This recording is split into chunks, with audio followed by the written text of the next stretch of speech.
Breaking the gray.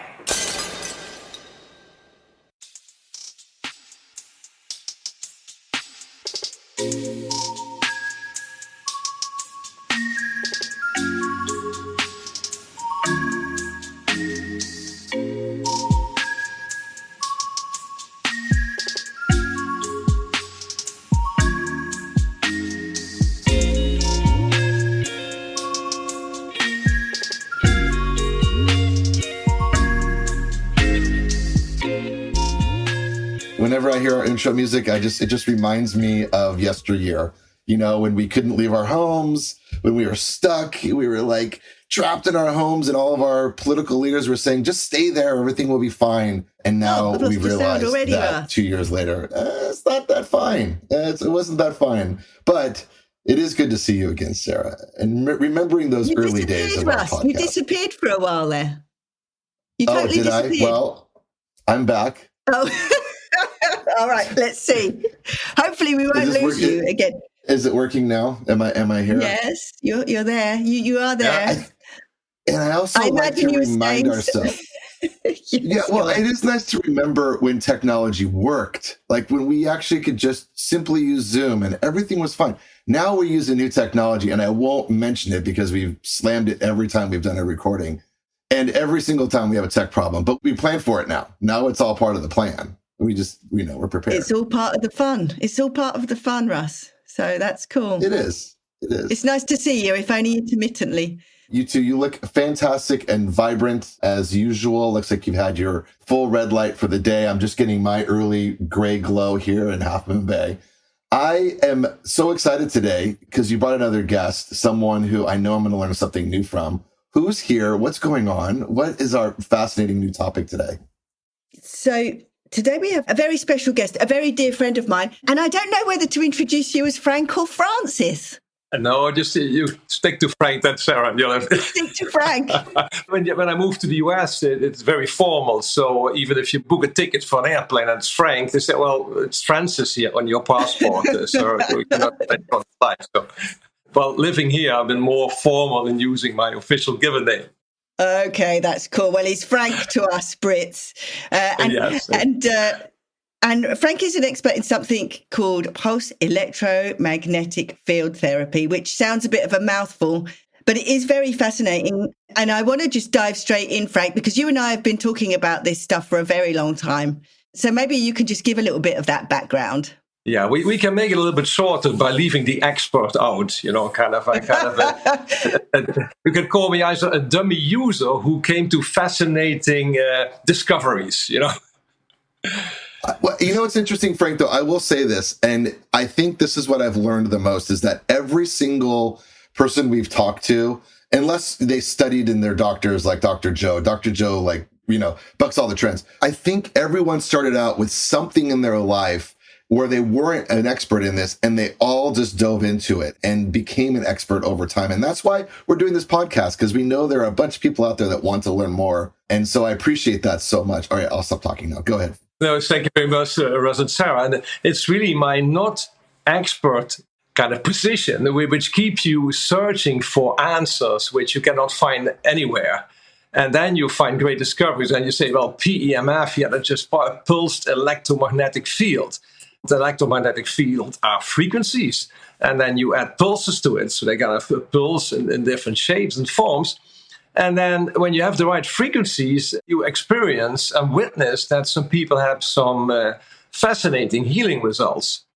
And you say, wow, that is incredible. How can you explain this? It's hard to explain. And then you in enthusiasm, you start talking to other people, and they tell you, well, it's not scientifically proven. I say, yeah, but it works. Well, maybe there's some new science out there. And then I continued searching, I read many books, and then you found a little piece of jigsaw, some work Jerry Pollack did on the easy water, May Wan Ho on the same story, then the resonance frequencies, a book written by Rainer Wieweger and others. And then you kind of get all these jigsaws on the table, and you try to put them together to something which in my simple mind made sense to me. And then I'm then get passionate telling others about it, and I hope it makes sense to them. If it doesn't, we can continue to search. It's fascinating journey. But the main thing is that I had too many cases where people were suffering from chronic issue, and just by using the device I developed on the basis of pulse electromagnetic field, which was not my invention, had tremendous results. And that keeps you going. I spent a lot of money on 2 patents and producing it, and the business could still do better. But just the fact that it works for so many people keeps you going. Yeah, and I think the interesting thing is the way that we met was because you have an engineering background, Frank. I mean, that was your area of expertise, and you'd spent a long time in that industry, and so you have an understanding of physics. And so when we started talking, or when we started working together in the kind of health field, you were coming at it from that very unique point of view in that you could bring that physics understanding. Because I think, what you're saying is we need some new science. A lot of those scientists you mentioned are biophysicists. They're kind of introducing physics into biology, which is actually a relatively new thing. So coming from that background, I know that your background was even like semiconductors, something very, not associated with health. Be interesting to hear how you kind of integrate that knowledge into your new knowledge of health and biology. Yeah. Well, when I started thinking about what could be the possible systems on which this frequency healing, and then you can extend it, whether it's sound healing or biophotons with red light, it's all frequency healing, all these modalities. And I said, well, how could that be possibly explained? And like I said, my career was in the making of semiconductors. That means the chips which go into every device we use in our modern life, like the iPhones and the computers and anything. And that's still a development going on and on and on. And what is very specific about computer chips, you have memory chips and you have logic chips which process information, is that they make up an information system. And an information system collects, processes, stores, and transfers information.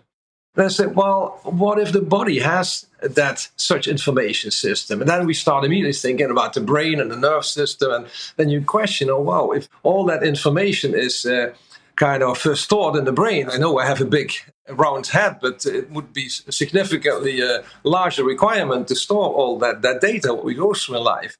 The same if you look at the speed of the nerve system, it would be highly adequate to manage all the processes going on in our body at the same time, parallel. And then, I started to think, what else could I be? And then, knowing that we are more than 70% water, and reading the work from Jerry Pollack, that water is very structured and it takes on a crystalline form, not in the ice form, but in a liquid jelly form, I came up that this information system, I would call it the liquid crystal behavior of the human body. Yeah. And that's kind of, like you say, that's kind of what Mei-Wan Ho was proposing, is that it's, and also James Oshman with the living matrix.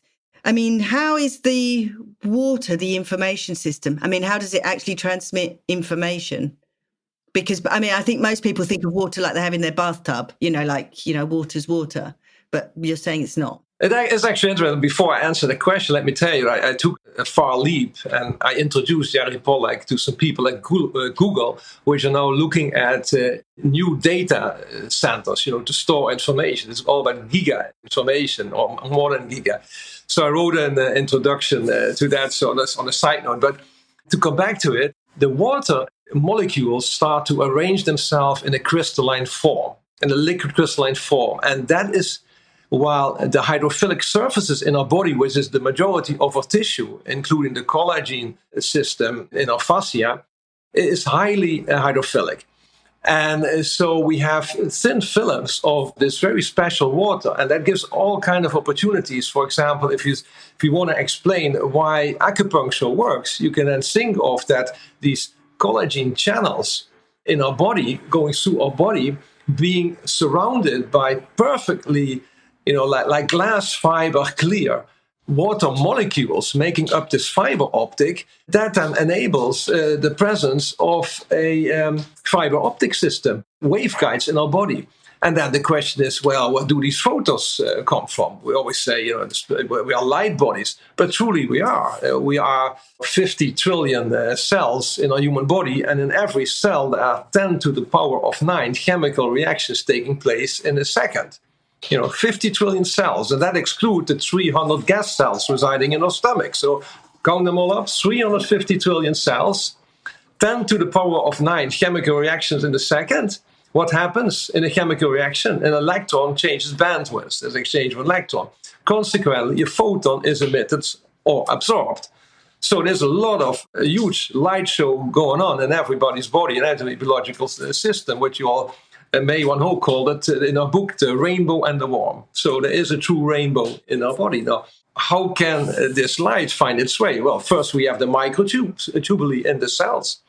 They also are very hydrophilic. So imagine the surrounding of a perfect glass clear transmitting system in the cell, bringing it to the outer parts of the cell, also surrounded, every cell membrane surrounded by crystal clear structured water molecules, and then going it into the meridians. So there you have a complete fiber optic system in your body, which is much faster than your nerve system. So why would we exclude the latest and greatest we know in today's technology that doesn't exist in our human body? Let's break that down a little bit, because I think there's a ton of stuff there, Frank. First of all, like the water piece, you mentioned Jerry Pollock there. Maybe you can talk just a little bit about that, because I think a lot of people won't have heard that. I mean, I know a lot of people will have read his book, The Fourth Phase of Water. But what is he saying there? Jerry's work is based on a specific behavior of the water molecules. And that behavior is based on hydrophilic behavior of surfaces. And now people may struggle, what is hydrophilic? What is a hydrophilic substance? Let me give the example of the chia seed. I think most people know chia seed, you pour water on it, and it becomes a jelly. And I always thought, okay, I make this pudding, things are diffusing out of the chia seed, like proteins, I know what. But that's not the case. There may be some diffusion, but the real thing is the chia seeds are so hydrophilic, water-loving, that the water molecule starts to arrange themselves around the chia seed in this special crystalline structure, the easy water. And easy stands for exclusion zone because it's slightly negatively charged, and consequently the negative charge starts to exclude anything charged positively. So he thought of the name exclusion zone.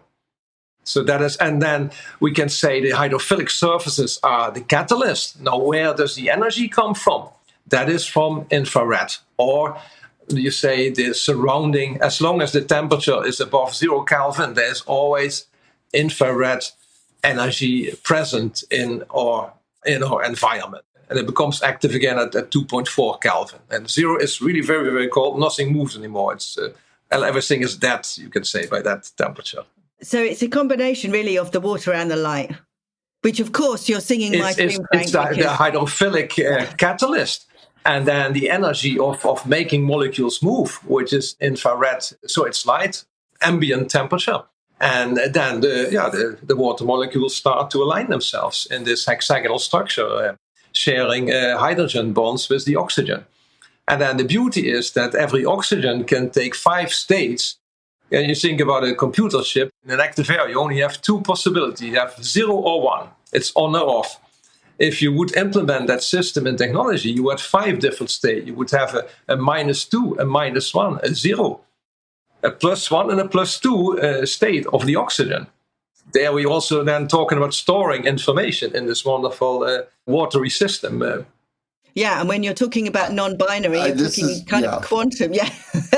Although we don't like to say the Q word because it can be misused, but that's really what you're saying, that there are different states available. It's not just a binary system.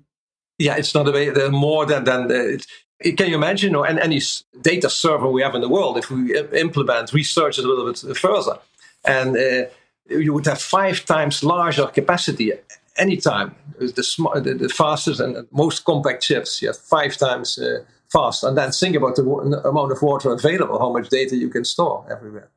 Well, we have that presence in our body. We can store a lot there. But some things you want to get rid of. If all data which did hurt us at one point, we better release it and get rid of that data. We just store it in our fascia and in the watery system. And that's part of then we're going back to healing, what healing is. Yeah, Sarah spent a lot of time coaching me on water and the power of water. So I have so many questions, and I'm trying to catch up because you use the Q word, and it takes me a while to catch up to everything. But I am curious about, like, what's the most dangerous thing to this system? Like, what is the most disruptive thing to the system that you're talking about? Like, what would cause the most damage to the water that's being stored within your body? Like, what's the most damaging? It sounds like light is great, but like, then you start talking about things you're putting into your body and things that are expelling from your body. Like, what's the most dangerous thing to this system? Very good question, Russ. A number of things. It's like we're putting into us. But let's think about radiation as well. So we have, in particular, the higher radiations, like we use on our phones. We use it. It's very convenient. But some of these frequencies are at microwave level. Just think about when you take a cup of water and put it in a microwave, or a tomato, for example, put it in a microwave. Well, the water molecules start moving very fast, and the molecules break open, and it starts to become vapor, and which is beautiful, that technology can be used that way. But when you apply that to the body, you're breaking up all this wonderful, easy water structure, building up this instrumental storage and transferring system which we have in our body. They were perfectly aligned due to the hydrophilic surface, and the ambient energy supports that creation of easy water. But then if you expose it to these high frequencies, like at the gigahertz level, you're breaking up that structure. So that is very hazardous. Then also, like how we eat and the food, you say there are chemicals used and pesticides and so forth, which then weaken the hydrophilic nature of our tissue. And then also this whole water structure breaks up, and we lose that efficiency in our health system and our self-defense system. Our immunity is severely impacted by those mechanisms. Yeah. That's amazing. And then, go, Sarah. Well, I was just thinking from the point of view, I mean, we're going to talk a lot about some of these things like, Wi-Fi, 5G. We've spoke to the guy who's been teaching us about negative electromagnetic fields, because what you're saying is you're in this system which can be very influenced then by any kind of electromagnetic field, because you've already got like a harmonious structure in the body.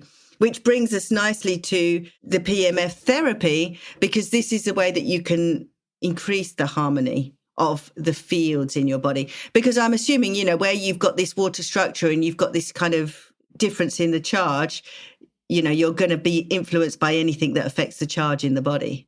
It would be great if you can kind of tell us, how you can actually change it in a positive way, presumably with pulsed electromagnetic fields. Yeah, it's applying resonant frequencies to the body. And a resonant frequency is basically the most, you have many resonant frequencies depending on what something is tuned to. But in nature, you can say, if we take it back to what we're built up of, we have organs, we have tissues, we have cells and cell organelles, molecules, proteins and molecules, and then the atoms and beyond atoms. So we're talking subatomic particles. So they all move. As long as it's above 0 Kelvin, what we talked about. So they have a natural frequency and natural vibration. Now, what is very interesting that the proton is the subatomic particle or vibration, which has the longest lifetime and compared to the electron, also the highest mass. And if you take that vibration of the proton at about 2.4 Kelvin, you could call that the proton behaves like the metronome for the whole universe. Everything which is built up out of then becoming matter, subatomic particle becoming matter, has that resonance in the background. And then you start adding components to it. If you keep in that kind of frequency, a resonant frequency, the structures in nature can operate in the most efficient way because it's all tuned to the fundamental building block. And that's basically magic. Well, it's not magic. It's magic becomes science then, really. That's okay, so we have yeah. I was just going to summarize what you said. We have an underlying frequency is what you're saying, and everything else that's in harmony with that or in resonance with that builds on that underlying frequency. So what we're trying to do is constantly keep in either that bass harmony or some kind of resonant frequency that matches that.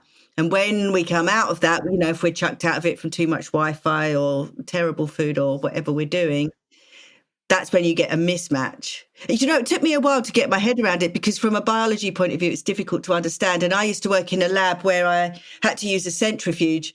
And I finally got it. Sometimes if your centrifuge if it's unbalanced, it kind of almost flies off the desk because, or a tumble dryer, washing machine or whatever, you're not hitting that frequency.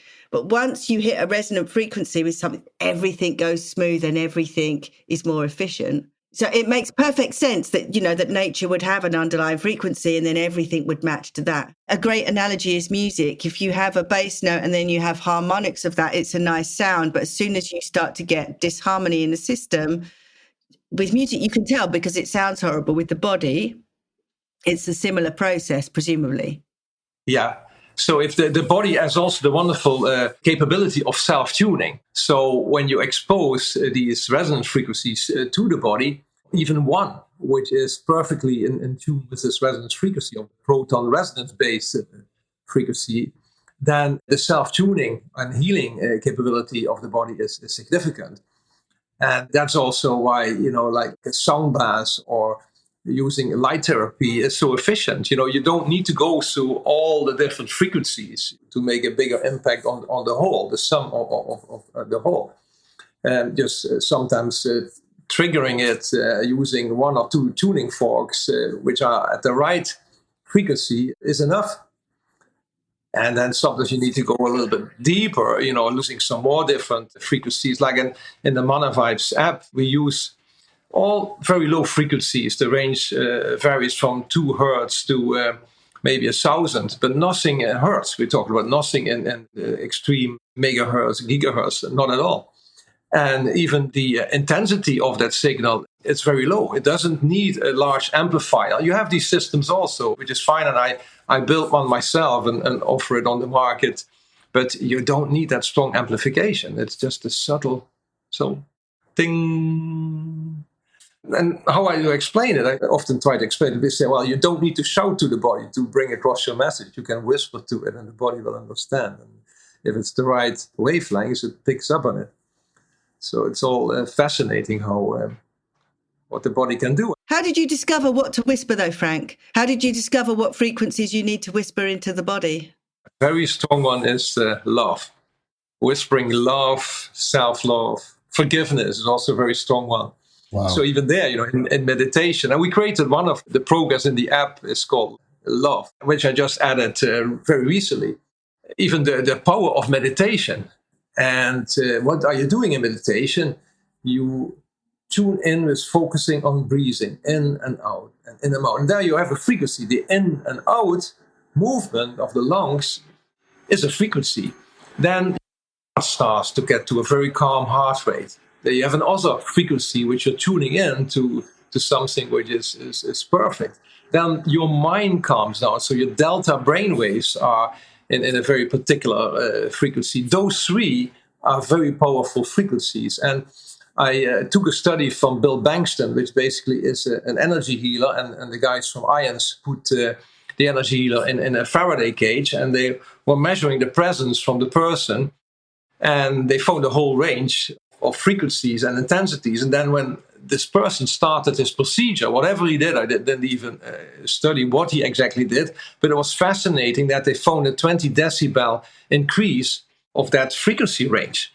And then when I analyzed, Bill shared it with me, it's even published in a paper. Anybody interested, I can send the paper to. I said, Bill, that's very interesting. I see 3 bodily frequencies in here. I see the heart in meditative state.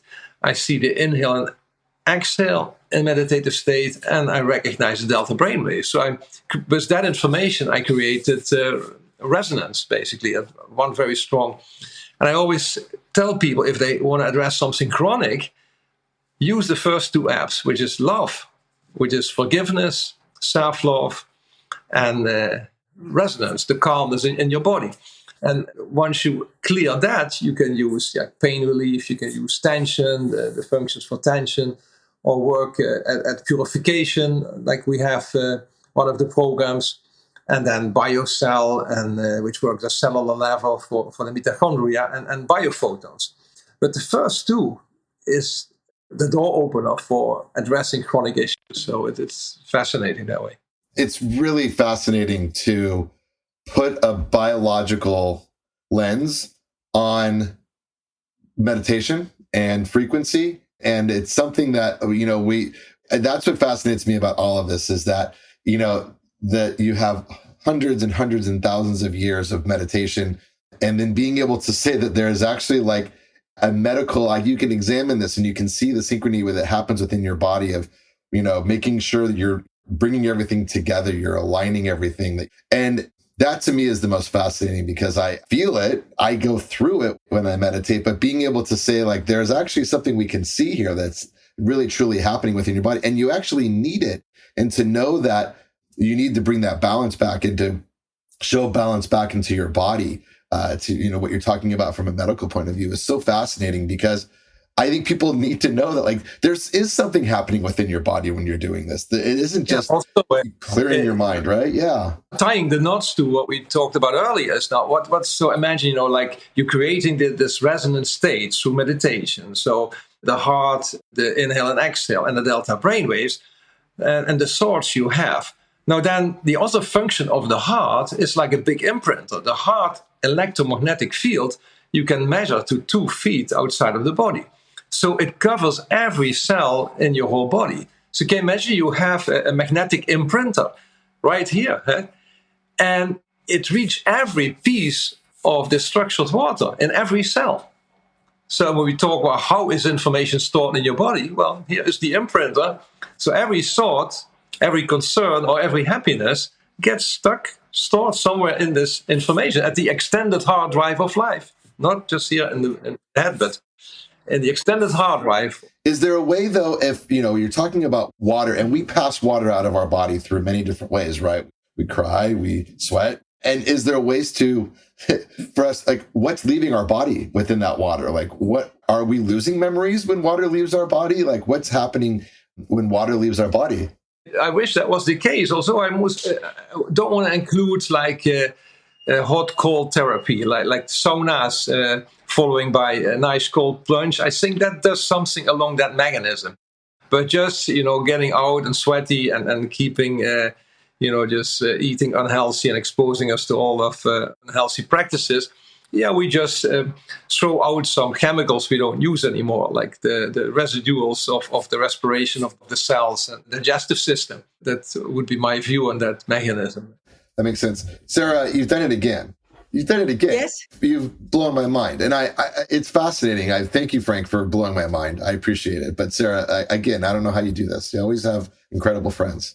Well, yes. Someone who knows the resonant frequency of love. That's pretty special, eh? Yeah. Yeah. For sure. Yeah. I mean, so tell us, Frank, as a final comment, like, show us your device and how it works.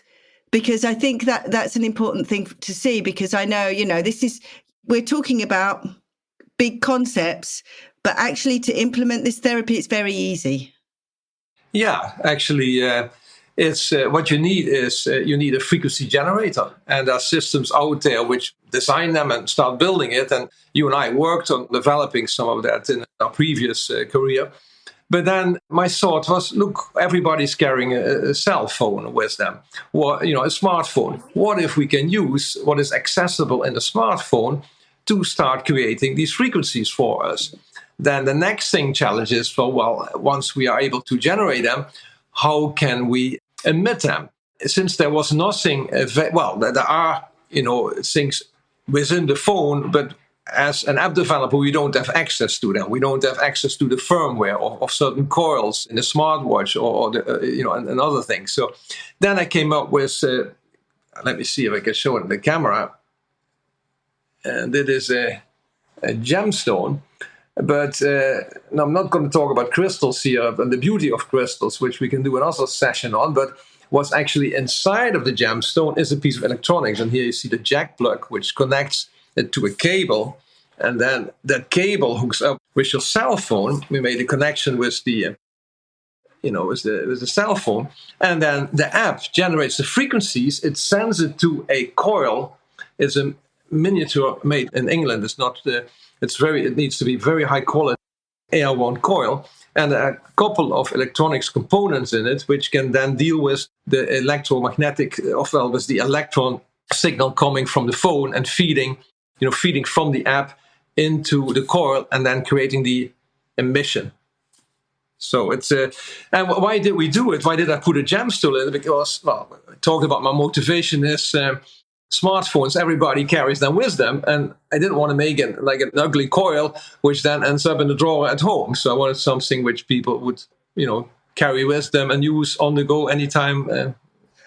And Frank, what's emitting? What's emitting from the crystal? It's a changing electromagnetic field. So like if you go back to the magnets you used in high school, and you put it on a plate, and then you put iron, you see this field, the little iron particles, they make very visible the electromagnetic field, which go like like this shape. And that's what through the coil, such same field is created then. And the body can pick that up. The heart picks it up. Proximity of the body picks it up. And the fascinating thing is you don't need really a very high intensity field. Just the whispering is enough in that respect, which was really fascinating. So what are the programs, Frank? Go ahead. Yeah, go ahead. Yeah, what are the programs? Well, the programs are resonance, which are the three ones I borrowed from Bill Bankston after reading. Well, he didn't spell them out. I read this research and thought, well, that's interesting, and shared also with him that. And then the other one is love. And then we have pain relief. We have tension release. That works very well on the muscle tissue, but also tension in the body. We have chill, really for a good aid for meditation as well. And then we have sleep. We have biophotons. We have energy flow, which works really on the meridians, for the acupuncture system, energy flow. Biophotons purify. And then also, here comes the bomber, male and female energy. Excellent. Yes, I expect they're your most popular ones, Frank. They are. And chill also. If there's stress, then there's always a problem. And Frank, where can people find the devices and get order them and get their hands on them? Yeah, we're on the website mannavibes.com, and it's manna with double N, and manna is divine nourishment, and then vibes from frequencies. Mannavibes.com. And then you see the app and the crystal and some accessories. There's also the amplification unit, which we call it the chi space. It's really a small amplification box with a couple of coils, and you can put them in your chair at home or in the car and have your whole body immerse in the frequencies. But, and it's wonderful for ease of use. But if you say, well, do I really need the amplification? People who want to spend a lot of money on other systems out there would do that. No, they have a very economical option to use or a G space, but this beautiful crystal works tremendously well. I love it. How often do you suggest people use it? Is it a morning thing? Is it an evening thing? Is it something to kind of balance out your photobiomodulation? Are there proper times to use it? Yeah, I think it's amazing. Like for therapy and people running multiple programs for chronic issues, I always tended to recommend them to do it in the evening, because then the day is over. They're probably a little bit more at peace, at rest, or at the convenience of their home, instead of doing it during the day multiple times. But then I got some interesting feedback from some people. Say, well, look, the first ones, like even love or the resonant, gave them a little bit of a discomfort in the evening. But in the morning, it just rocketed their day. They felt very calm, and they just turned out to be different. And I'm sharing that because while we go, different people, have different practices and how their pattern is of a day. But in the evening, chill works extremely well before going to sleep. You just put your phone on airplane mode. You use the sleep or chill function, and put the crystal on your stomach. It's very effective for good night rest. I was going to ask you how you avoided the other EMFs from the phone, but you put it on airplane mode. That's how you avoid that. Yeah, that's recommended. That makes sense. We always say it's best to put it on the airplane mode, so you're not on Bluetooth, you're not on on the Wi-Fi. Also, with some of the phones, you can always use the adapter and the cable. We also offer a Bluetooth device for people who don't want to use a cable. But it's a little bit of a trade-off, but not significant. That signal is still pretty weak, that Bluetooth signal. But Okay, that's cool. Yeah, it's amazing. I'm afraid I know I'm going in and out, so I'm leaving it over to you, Russ. But maybe we'll end there because people know where to get it. What's your one top tip you want to leave people with, Frank? Health tip. Pick up good vibrations. Think about the song for Santa Cruz from the Beach Boys. That's brilliant. Okay. Well, thank you so much, Frank, for coming on. I think we'll probably have to do another episode where we delve into it a bit more deeply, and we'll put all of your stuff up on our shop, and people can try it for themselves. I think that's Wonderful. really the use yourself as your experiment and just try it, eh? It's transformative. I mean, I think a lot of these conversations are great, and I think you bring to the table something that I've never known about, and I think now I know what's going on when I'm meditating. Now I can actually understand and understand that I am the controller of this whole mechanism, right?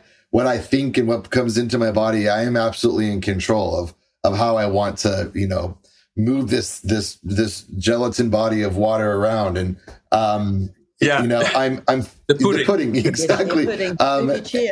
Yeah, my pudding. Exactly. Now I really feel like I'm a Brit. Thank you. But I do appreciate it so much. And we'll let everyone know about Mannavibes, and we'll get our crystals going. This is another fascinating conversation. Thank you, Sarah and Frank. Yes, thank you. Take care. Thank you, Russ. Thank you, Sarah.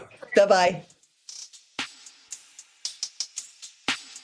The Rebel Scientist podcast is a Breaking the Gray production, hosted by Sarah Turner and Russ Eisenman.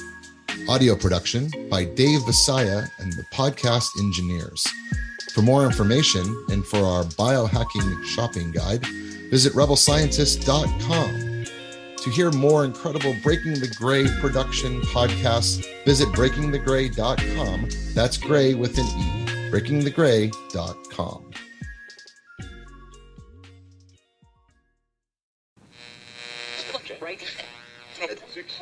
Breaking the gray.